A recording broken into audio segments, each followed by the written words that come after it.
खबरता तक के धर्मानुरागी दर्शक वृंद, खबरता तक के धर्मखंड के अंतर्गत आज मैं जिस कथा को लेकर आप सबके समक्ष उपस्थित हुआ हूँ,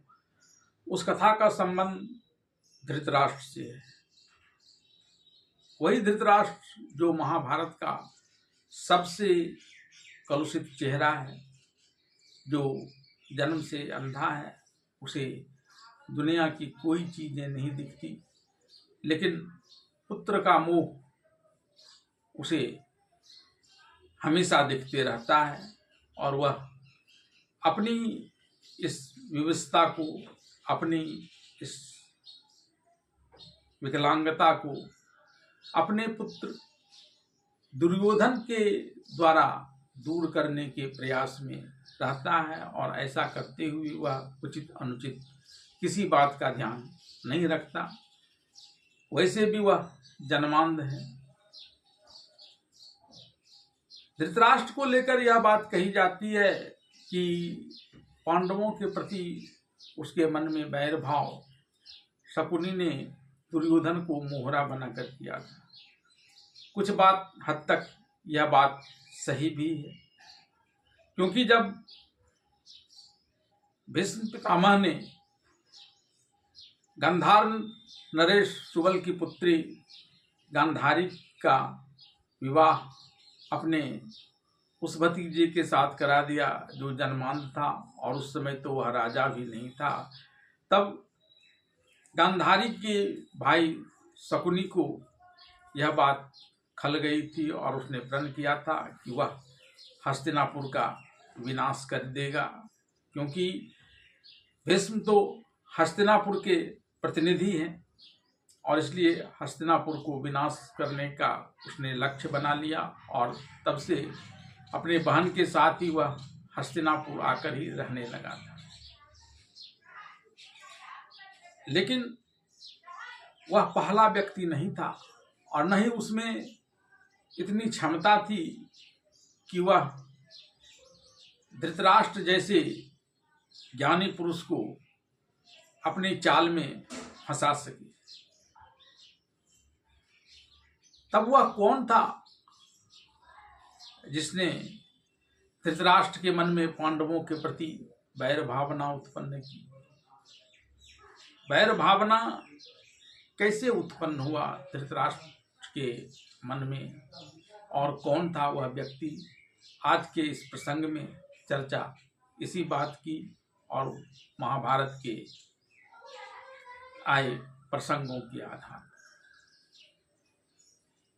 वैसे तो धृतराष्ट्र के मन में पांडु के प्रति भी थोड़ी सी वैर भावना थी, लेकिन वहां तो उसने यह कहकर संतोष कर लिया था कि विकलांग होने के कारण वह राजपद के लायक नहीं है, और पांडु भी उसे बड़े भाई के रूप में पूरा सम्मान देता है।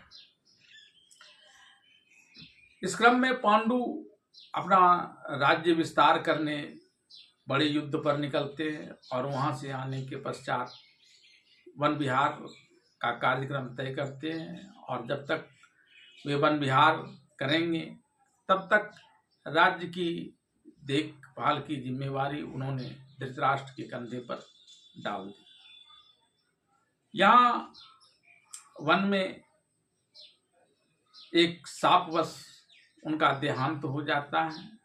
उनकी एक पत्नी माद्री उसके साथ ही सती हो जाती है और बची हुई रानी कुंती पांचों पांडवों के साथ वहां वन में अकेले पड़ जाती है। इस बात की जानकारी जब हस्तिनापुर आती है तो पहले तो धृतराष्ट्र कुछ चिंतित हो जाता है, फिर महात्मा भीष्म और विदुर के कहने पर कुंती समेत पांचों पांडवों को हस्तिनापुर बुलवा लेते हैं। यहाँ आने पर हर्षित भी होते हैं। फिर पांडव कौरवों के साथ ही द्रोणाचार्य के आश्रम में शिक्षा ग्रहण करते हैं, लेकिन इस शिक्षा ग्रहण के दौरान पांडव कौरवों से कहीं ज़्यादा युद्ध कला और शास्त्र दोनों में प्रवीण हो जाते हैं। और जब गुरु द्रोणाचार्य ने इस बात का प्रदर्शन धृतराष्ट्र के सम्मुख रंगभूमि बनाकर किया था, तो वहाँ भी अर्जुन की तूती बोलने लगी थी। यह बात अलग है कि तब कर्ण ने आकर वैसे ही सारे करतब दिखाकर अर्जुन की छवि को थोड़ी धूमिल जरूर कर दी थी, लेकिन यह फैसला नहीं हो पाया था कि अर्जुन श्रेष्ठ धनुधर है या कर्ण। तो लोगों के मन में अर्जुन के प्रति एक श्रद्धा भाव, पांडवों के व्यवहार के कारण एक श्रद्धा भाव बना हुआ था। इस बीच अर्जुन अकेले ही कभी नकुल और सहदेव को साथ लेकर तो कभी भीमसेन को साथ लेकर हस्तिनापुर का राज्य विस्तार करने लगते हैं और उन तमाम राजाओं को जीत लेते हैं जिसे उनके पिता पांडु भी नहीं जीत पाए थे। वह हस्तिनापुर पर हमेशा गलत निगाह और आक्रमण करने की फिराक में रहने वाले यवन देश को भी जीतने में सफल हो गया था और उन सभी राज्यों को हस्तिनापुर की श्रेष्ठता मानने के लिए बाध्य कर दिया था। यद्यपि अर्जुन ने ये सारे कार्य हस्तिनापुर के वैभव को देखते हुए, हस्तिनापुर के महत्व को देखते हुए किया था, लेकिन यहीं से थोड़ी सी शंका की बीज धृतराष्ट्र के मन में उत्पन्न होने लगती है कि उसका पुत्र दुर्योधन भले ही यह अंधा होने के कारण विकलांगता की वजह से राजपद के काबिल नहीं है, लेकिन उसका पुत्र दुर्योधन में तो ऐसी कोई कमी नहीं है। वह तो राजा हो सकता है, लेकिन पांडवों के रहते शायद वह राजा नहीं हो पाएगा, क्योंकि एक तो पांडवों के व्यवहार, कुशलता और शस्त्र निपुणता की वजह से वह प्रजा के मन में पूरी तरह से रच बस गए हैं, और दूसरे उनकी रणकुशलता भी ऐसी है कि यदि ये जबरन उसे राजगद्दी पर बिठा भी दें, पूर्ववासी उसके समर्थन में भी आ जाए, तो भी पांडव अपने रण कौशल की वजह से इसे गद्दी से उतार सकता है। और यहीं से धृतराष्ट्र के मन में पांडवों के प्रति बैर भाव का बीज पड़ गया है। लेकिन यह बीज अभी पुष्पित, पल्लवित नहीं हुआ था। बहुत संभव था कि यह समाप्त भी हो जाता, लेकिन तब जिस व्यक्ति ने आकर उसके पांडवों के प्रति बैर के इस बीज को खाद पानी देकर उसे अंकुरित करने में मदद की, उसे नन्हे पौध के रूप में विकसित करने में मदद की, वह शकुनी नहीं था, बल्कि वह था शास्त्रों के महान ज्ञाता, अर्थशास्त्र के ज्ञाता, मंत्रों के ज्ञाता, मंत्री प्रवर कनिक। अपने मन की इस उद्विग्नता जिसकी वजह से वे पांडवों के प्रति मन में उत्पन्न वैर के कारण रात तक में अच्छी तरह से सो नहीं पाते थे, उन्होंने कनिक को बुलाया और सारी बातें बता दी और पूछा कि आप मुझे पांडवों के प्रति जैसा व्यवहार करने के लिए कहेंगे मैं वैसा ही व्यवहार करूंगा। यद्यपि उसके मन में यह बात जरूर थी कि कनिक उसे पांडवों के प्रति विरोध करने के बारे में बताए, लेकिन उसे डर इस बात का था कि कहीं कनिक को यह बात बुरा न लग जाए। और कनिक भी धृतराष्ट्र की इस बात को समझते थे, लेकिन उन्होंने भी यह सीधे सीधे नहीं कहा, क्योंकि उन्हें भी यह भय था कि कदाचित धृतराष्ट्र ही कहीं कुपित न हो जाए। तो उन्होंने उन धृतराष्ट्र से एक वचन भी ले लिया कि उनके द्वारा कहे जाने वाले बातों का अन्यथा न लिया जाए, और इस कारण उसे किसी भी रूप में प्रताड़ित न किया जाए। लेकिन इस वचन के बावजूद धीरे धीरे उसने धृतराष्ट्र के मन में उत्पन्न पांडवों के प्रति बैर के उस बीज को सींचना शुरू किया। सबसे पहले तो उसने धृतराष्ट्र से यह कहा कि राजा को हमेशा दंड देने के लिए तत्पर होना चाहिए, क्योंकि राजा के दंड से ही प्रजा डरती है और उसके प्रति विद्रोह करने की हिम्मत नहीं जुटा पाती है। और फिर उसने कहा कि राजा को हमेशा अपने छिद्र यानी अपनी कमजोरियों को छिपा कर रखना चाहिए, लेकिन दूसरों की कमजोरियों का हमेशा आकलन करते रहना चाहिए और यह पता करना चाहिए कि कहीं वह राजा के प्रति विरोध भाव तो नहीं रख रहा, और अगर ऐसा प्रतीत होता है तो वह समयानुसार, यदि वह उस समय कमजोर है तो उसी समय उसकी हत्या कर दे, या अगर वह बलवान है तो उसके प्रति अनजान रहने का भाव दिखाते हुए, जैसे कि एक शिकारी नींद का बहाना कर निकट आए हुए मृग को मार देता है, वैसे ही जैसे अवसर आने की प्रतीक्षा करे और जैसे ही अवसर अनुकूल आए वह उसे भी मार दे। इसके बाद जब उसे लग गया कि नहीं, अब यह बीज थोड़ा थोड़ा अंकुरित होने की प्रक्रिया में है, तब उसने और गंभीर बातें बताई। धृतराष्ट्र को कहा